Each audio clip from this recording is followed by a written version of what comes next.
धनतेरस की पूजन का सबसे बड़ा महत्व यही है। अगर हमारे पास में जो है, हमारे को जो भगवान भोलेनाथ ने दिया है, हमको जो नारायण ने दिया है, उसी के अनुसार हम भगवान की सेवा करें। धनतेरस ये नहीं कहती कि आपके पास में कुछ नहीं है तो आप कर्जा कर कर चांदी के बर्तन खरीद के लाओ। धनतेरस ये नहीं कहती कि आपके पास में कुछ नहीं है तो कर्जा कर कर आप सोने की अंगूठी बनवा कर लाओ। धनतेरस ये नहीं कहती कि आपके पास में कुछ नहीं है तो कुछ घर का ही सामान बेचकर हम दूसरी सामग्री लेकर जाए। नहीं नहीं नहीं, धनतेरस कभी नहीं कहती।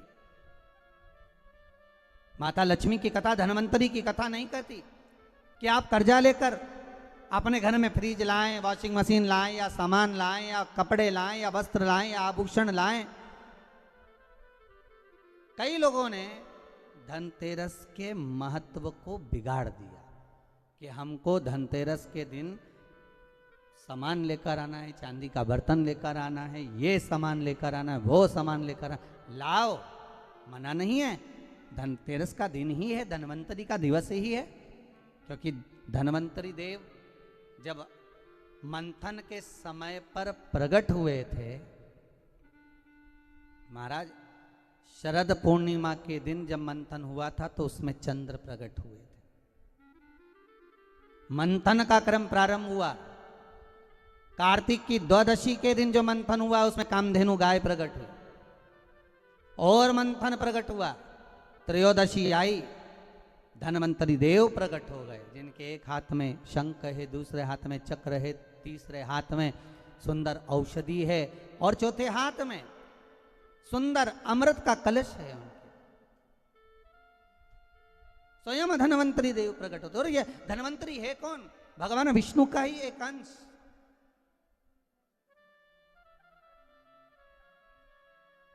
त्रयोदशी को धनवंतरी देव प्रकट हो गए। चतुर्दशी आई, मां कालका प्रकट हो गई। अमावस्या आई, माता लक्ष्मी प्रकट हो गई। ऐसे मंथन में निकल रहा, पर धनवंतरी के हाथ में अमृत कलश है। इसलिए हमारे यहाँ हिंदू धर्म में ये रीति रही है कि धनतेरस के दिन कोई सामग्री खरीदी जाती है, पीतल की, तांबे की,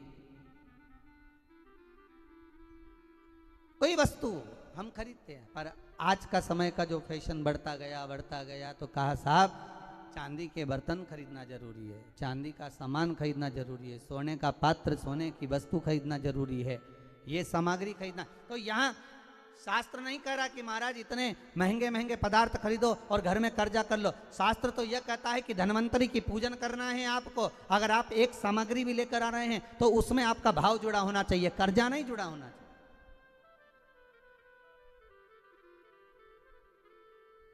मेरा निवेदन रहेगा घर के बच्चों से भी, घर की माताओं से भी, घर की बहुओं से भी, घर की बेटियों से भी, आपके पिता, आपके घर के बुजुर्ग, आपके घर के बड़े, जिनकी जितनी सामर्थ्यता है और सामर्थ्यता के अनुसार अगर वो आपके यहाँ पर एक तांबे की एक प्लेट भी ला कर दे रहे हैं, तांबे का एक पात्र भी ला कर दे रहे हैं, एक छोटा सा वस्तु भी ला कर दे रहे हैं, तो आप समझना कि धनवंतरी देवता की कृपा हुई है और हमारे घर में आज ये वस्तु प्राप्त हुई है, हमारे घर में आज ये वस्तु आई है।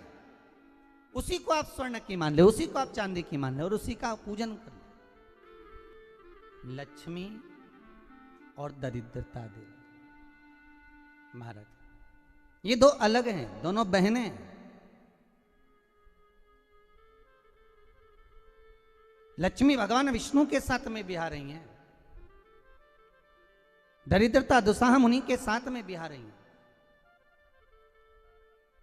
शायद इसीलिए हमारे हिंदू धर्म के अंतर्गत माता लक्ष्मी का जहाँ पूजन होता है, माता लक्ष्मी की जहाँ आराधना होती है, वहाँ से दरिद्रता को बाहर निकाल दिया जाता है।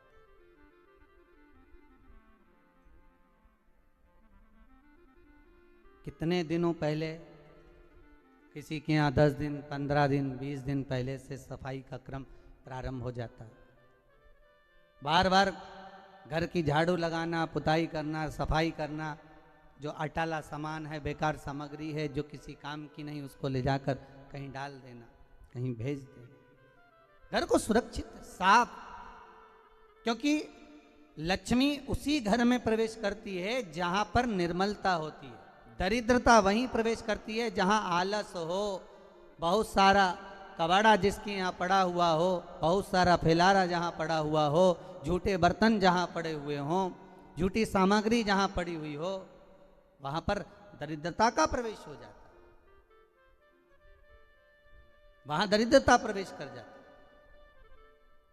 लक्ष्मी का स्मरण भगवान शिव कह रहे हैं, ख्याति ओ माता ख्याति, अगर आपको लक्ष्मी को देना है तो भगवान विष्णु को दीजिए। पर भगवान विष्णु को लक्ष्मी मिले, भगवान नारायण ने कहा मैं विवाह करने को तैयार हूं, लक्ष्मी से विवाह करूं, पर बात केवल इतनी सी है कि लक्ष्मी मेरे चरणों में रहे। आप सबसे एक निवेदन करूं, इस धनतेरस के माध्यम से जितने भी भारत भूमि के आप आस्था चैनल पर पूरे विश्व में जो कथा श्रवण कर रहे हैं, धनवंतरी पूजन की, धनतेरस पूजन की, शिव द्वारा लक्ष्मी जी को मार्ग बताना और धनतेरस के दिन प्रत्येक जीव के घर में माता लक्ष्मी का पूजन होना, प्रवेश करना। महाराज भगवान शिव स्वयं भगवान नारायण से कहते हैं कि आप लक्ष्मी को अपने चरणों में रखो। भगवान कहते हैं मैं रखने को तैयार हूं, पर लक्ष्मी मेरे चरणों में रहे, जहां मैं हूं वहां लक्ष्मी। महाराज आप सबसे निवेदन है, घर में जितनी निर्मलता रखोगे, स्वच्छता रखोगे, जितना घर को साफ रखोगे, उतनी ही लक्ष्मी आपके यहाँ प्रवेश करेगी। पर केवल घर की सफाई से काम नहीं चलेगा। शिव महापुराण की कथा कहती है घर की सफाई के साथ में मन की भी सफाई होना चाहिए।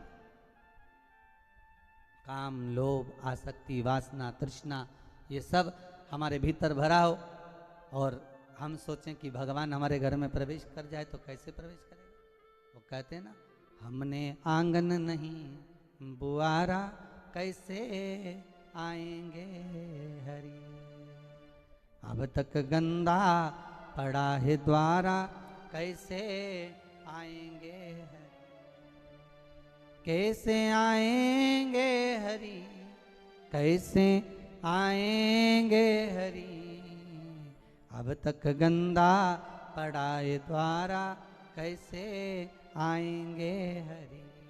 हम केवल घर की सफाई ना करें, हमारे भीतर जो अहंकार समाया हुआ है, हमारे भीतर जो काम समाया हुआ है, हमारे भीतर जो आसक्ति भरी हुई है, हमारे भीतर जो लोभ भरा हुआ है, तृष्णा भरी हुई है, वो हम उसको निकाल दें।